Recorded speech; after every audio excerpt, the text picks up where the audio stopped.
Hello students, last class में हमने discuss किया था एल्डिहाइड और कीटोन के प्रिपरेशन मेथड और हमने वे अभिक्रियाएं पढ़ी थी जिनसे एल्डिहाइड और कीटोन दोनों का फॉर्मेशन होता हो। आज हम वो अभिक्रियाएं पढ़ेंगे जिनसे केवल कीटोन का फॉर्मेशन होता हो या फिर एल्डिहाइड का फॉर्मेशन होता हो। ओके, तो आज का जो टॉपिक होगा हम स्टार्ट कर रहे हैं कि वे अभिक्रियाएं जिनसे केवल एल्डिहाइड का फॉर्मेशन होता हो। वे अभिक्रियाएं जिनसे केवल एल्डिहाइड का फॉर्मेशन होता है, एल्डिहाइड बनता है। अब इस अभिक्रिया में, इस टॉपिक में हम डिस्कस करने वाले हैं कुछ पॉइंट्स। जैसे अगर अपन बात करते हैं पहली अभिक्रिया की, तो अभिक्रिया का जो रूल है, अभिक्रिया का जो पैटर्न है, एक्चुअल में अपन कह सकते हैं कि जो टोलुइन है, इस टोलुइन के अगर हम ऑक्सीडेशन करवा दें, इसका पार्श्वीय अगर जलापघटन करवा दें, इसका क्षारीय जलापघटन, तो टोलुइन के कारण यहाँ पे CHO ग्रुप का एडिशन होता है। लेकिन यहाँ पे ये ध्यान रखना है कि टोलुइन क्या है, एक एरोमेटिक कंपाउंड्स है, तो एरोमेटिक एल्डिहाइड का फॉर्मेशन होता है। तो पहले अभिक्रिया की बात करें तो टोलुइन से कह दें, टोलुइन से, और टोलुइन में भी पहली रिएक्शन विद क्रोमिल क्लोराइड,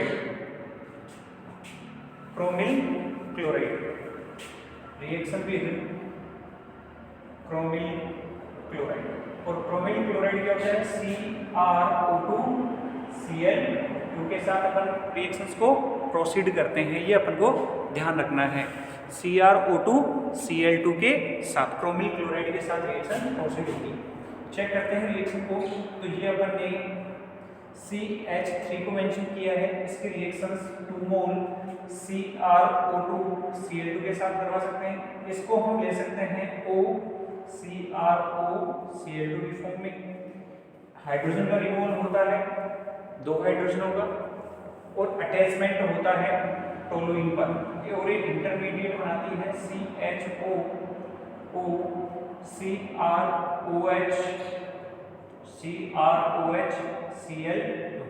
मतलब जो यहाँ से ऑक्सीजन का रिमूवल होता है वो इस हाइड्रोजन का रिमूवल होता है, वो इस ऑक्सीजन के साथ अटैच होकर OH ग्रुप में कन्वर्ट हो जाता है और एक इंटरमीडिएट स्पीसीज का फॉर्मेशन करता है।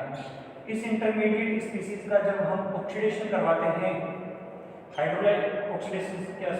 हाइड्रोलाइसिस करवाते हैं, तो ये बॉन्ड डिसोसिएट होता है, यहाँ से बॉन्ड डिसोसिएट होता है, OH ग्रुप मेंशन होता है, और OH ग्रुप मेंशन करके हम वापस इसका फॉर्मेशन कर लेते हैं CHOH, डाइऑल का फॉर्मेशन कर लेते हैं, और वापस आपको CrO2Cl2 प्राप्त हो जाता है। ये ध्यान रखना, माइनस की बात कर रहे हैं यहाँ पे, ये वापस मिलेगा आपको।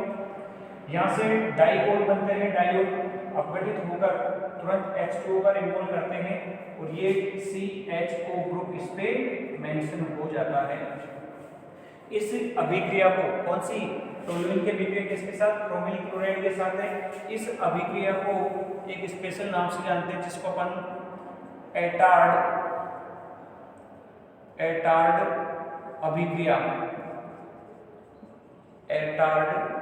अभिक्रिया के नाम से जानते हैं। एटार्ड अभिक्रिया है। एटार्ड अभिक्रिया में क्या है कि टोलुइन की अभिक्रिया किसके साथ करवाई गई है, क्रोमिल क्लोराइड के साथ, जिससे एक इंटरमीडिएट बनती है। वो इंटरमीडिएट अपघटित होकर किसमें चेंज हो जाती है, बेंजल्डिहाइड में। नेमिंग क्या है इसका, बेंजल्डिहाइड। तो देखो CHO ग्रुप का फॉर्मेशन कर रहे हैं। ऐसे ही टोलुइन के साथ हम दूसरी अभिक्रिया, एटार्ड अभिक्रिया है, ध्यान रखना, टोलुइन के साथ ही हम दूसरी अभिक्रिया पढ़ते हैं, इसका क्षारीय जल अपघटन। टोलुइन का क्षारीय जल अपघटन करवा सकते हैं, लेकिन इस पर पहले करवाया जाता है हैलोजनीकरण। ओके, तो देखो टोलुइन से दूसरी अभिक्रिया है हैलोजनीकरण व जलापघटन से। तो ये हमने टोलुइन मेंशन किया है CHH और H। इस पर Cl2 की अभिक्रिया करवाई जाती है सनलाइट की प्रेजेंस में। हमको ये पता है कि जब टोलुइन पर सनलाइट के प्रेजेंस में हेलोजनीकरण करवाया जाता है तो हमेशा साइड चेन का हेलोजिनेशन होता है। ये कहाँ होता है? साइड चेन पे। कभी भी रिंग पर हेलोजनेशन नहीं होता। साइड चेन पर हेलोजनेशन करोगे तो CH Cl और बेंजीन रिंग का फॉर्मेशन करोगे। एक बार और अभिक्रिया करवाओगे तो ये बन जाएगा CHCl क्या है? ये बेंजिल है, बेंजिल क्लोराइड है। ये बेंजिल क्लोराइड का फॉर्मेशन हो जाता है। ये बेंजिल क्लोराइड पर 2KOH क्षारीय जल अपघटन की बात कहती है अपन ने, तो क्षार के साथ अभिक्रिया करवाएंगे। क्षार के साथ अभिक्रिया करवाने से 2KCl बाहर और OH समूह अटैच हो जाएंगे। और फिर वही बात है कि डायोल वाली कंडीशन आ रही है नेक्स्ट रिएक्शन में। जैसे नेक्स्ट स्टेप में क्या होगा? जैसे अलबत्ता आपको लिखा जल अपघटन होता है, H2 का निष्कासन और वापस क्या बन जाएगा? CHO। दैट मीन्स यहाँ पे भी वापस बेंजील्डिहाइड का फॉर्मेशन हो जाता है। तो यहाँ से टोलुइन से हम दो अभिक्रियाएं पढ़ सकते हैं। पहली अभिक्रिया है क्रोमिल क्लोराइड के साथ, जिसको अपन एटार्ड अभिक्रिया के नाम से जानते हैं, और दूसरी अभिक्रिया है टोलुइन के पार्श्व हेलोजनीकरण व क्षारीय जल अपघटन से। तो ये पार्श्व हेलोजनीकरण हो गया और ये इसका क्षारीय जल अपघटन हो गया है। ओके, नेक्स्ट रिएक्शन मेंशन करेंगे। सेकंड रिएक्शन है वे अभिक्रिया जिनसे केवल एल्डिहाइड बनते हैं उन अभिक्रियाओं में सेकंड पहली रिएक्शन टोलुइन से, दूसरी रिएक्शन है गाटरमान कोच अभिक्रिया। देखो गाटरमान कोच अभिक्रिया अलग है, गाटरमान एल्डिहाइड सिंथेसिस अलग है। ध्यान रखना दोनों अभिक्रियाएं अलग अलग होती हैं। तो गाटरमान अभिक्रिया, गाटरमान कोच अभिक्रिया क्या है? बेंजीन है। बेंजीन की अभिक्रिया किसके साथ करवाओगे? कार्बन मोनोऑक्साइड व HCl के साथ। तो ये बेंजीन है, अभिक्रिया करवाई जाती है कार्बन मोनोऑक्साइड किसके प्रेजेंस में? HCl के प्रेजेंस में। तो एक्चुअल में यहाँ से HCl वापस निकलता है, ये H इस ग्रुप के साथ अटैच होकर क्या बना लेगा? CHO समूह का फॉर्मेशन कर लेता है और बेंजील्डिहाइड का निर्माण कर लेता है। ये अपन को ध्यान रखना है। अगर इसके मैकेनिज्म की बात करते हैं तो मैकेनिज्म देखो कैसे प्रोसीड होगी। C डबल बॉन्ड O और ये इस तरह से अटैच्ड होता है। HCl की अभिक्रिया होती है किस पर? अब यहाँ पे देखो इस स्पीसीज को अगर आप चेक करोगे तो इस स्पीसीज में ये H+Cl- अगर इस बॉन्ड को हम H रखते हैं और ये मेंशन किया तो ये नेगेटिव और ये पॉजिटिव फॉर्म में आता है, या तो इस फॉर्म में रखते हैं या C डबल बॉन्ड O को इस फॉर्म में रखा जा सकता है। ओके, जब ये स्पीसीज बनती है तो ध्यान रखना H+ कहाँ अटैच हो रहा है? ऑक्सीजन पे अटैच्ड होगा, कार्बन पे, क्योंकि देखो इलेक्ट्रॉन डेंसिटी किस तरफ आ रही है? कार्बन की तरफ आ रही है। कार्बन की तरफ आने की वजह से ये अटैच हो जाएगा CH double bond O। Okay, तो ये तो न्यूट्रल हो गया। इस स्थिति में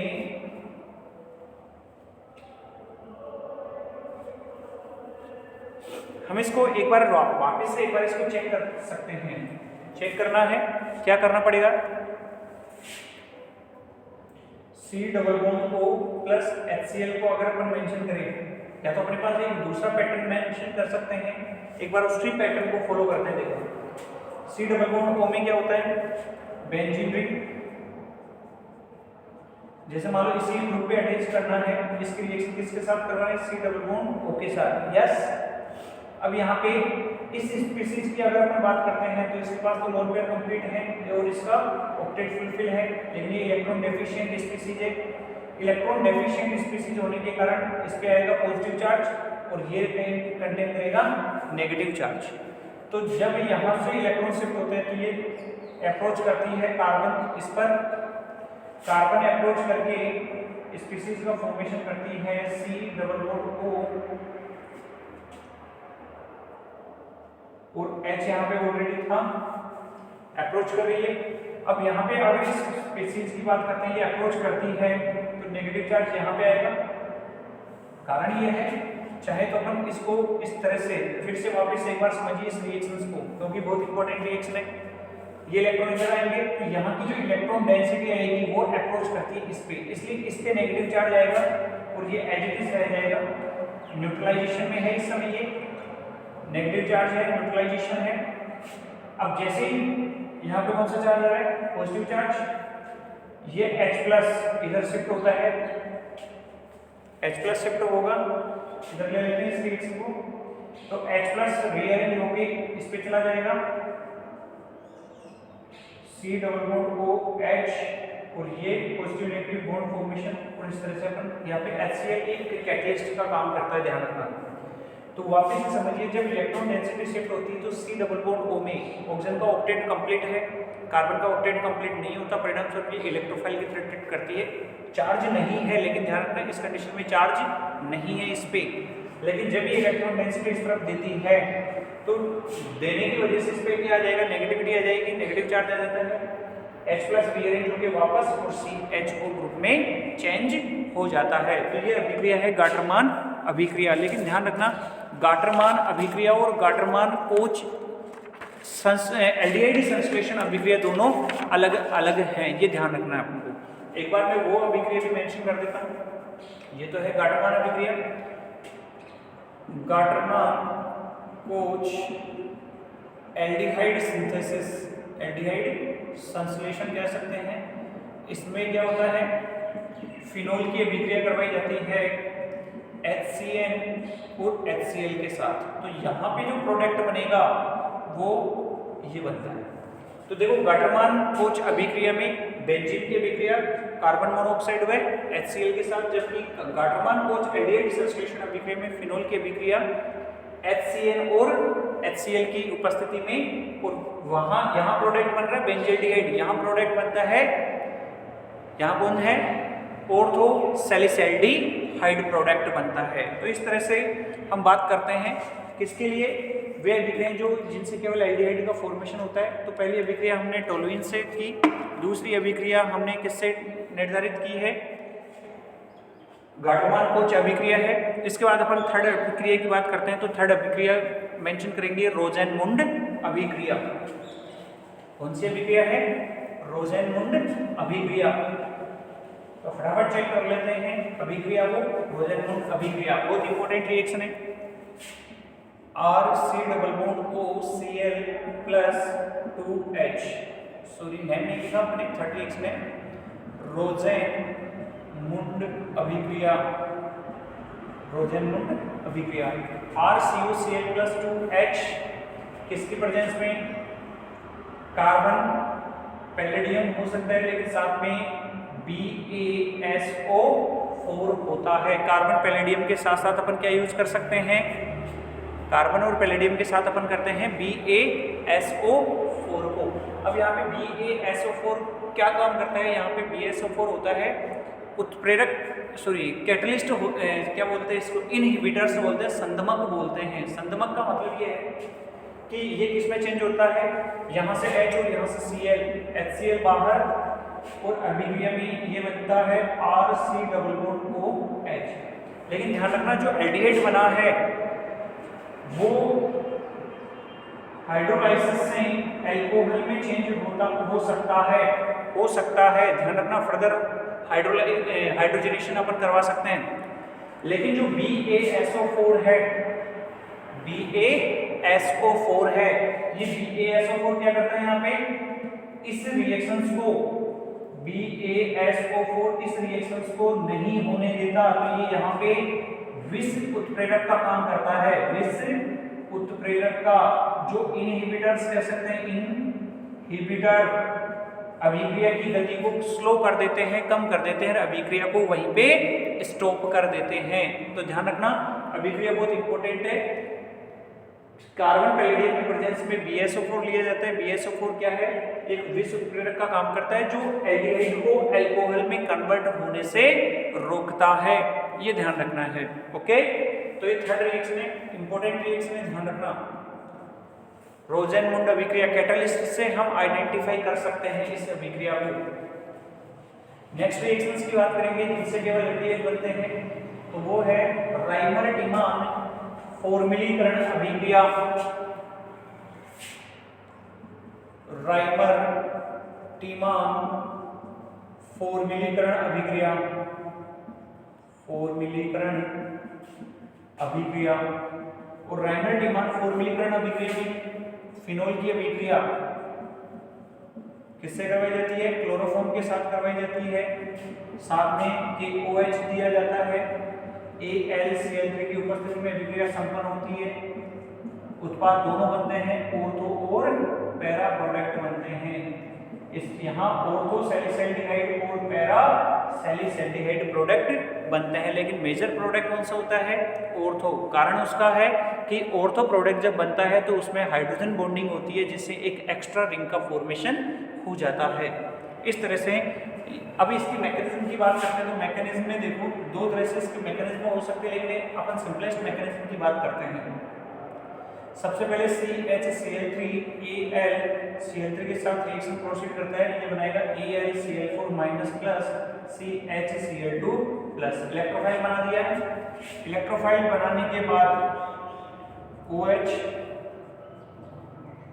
प्लस CHCl2 है पॉजिटिव, ये इलेक्ट्रॉन इधर शिफ्ट होते हैं, ये इस पैरा अप्रोच करती है। इंटरमीडिएट यहाँ पे OH प्लस HCl का फॉर्मेशन कर लेती है। स्पीशीज क्या बन जाती है? Cl and H। तो देखो एरोमेटिक स्पीशीज थी, एंटी एरोमेटिक में कन्वर्ट हो जाती है। एरोमेटिसिटी वापस लेने के लिए ये H प्लस यहाँ और ये वापस, तो ये किस में कन्वर्ट हो जाएगी? एरोमेटिसिटी आ गई CHCl। इस पर KOH की रिएक्शन होती है, 2 मोल KOH रिएक्शन करता है, -2 KCl बाहर निकालता है और यहाँ से एक स्पीशीज बनती है CHOH OH। Cl को हटा के यहाँ पे क्या आ जाता है? OH ग्रुप आ जाता है। 2 OH ग्रुप एक ही कार्बन पर अस्थायी जल का निष्कासन और क्या बना लेगा? ये CHO ग्रुप में चेंज हो जाता है।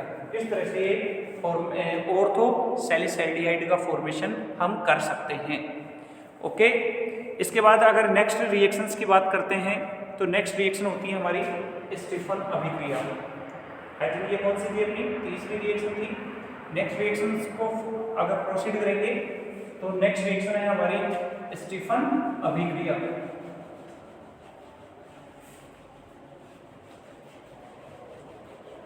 स्टीफन अभिक्रिया भी एक्चुअल में हाइड्रोलाइसिस बेस पे होती है, reduction as well as hydrolysis.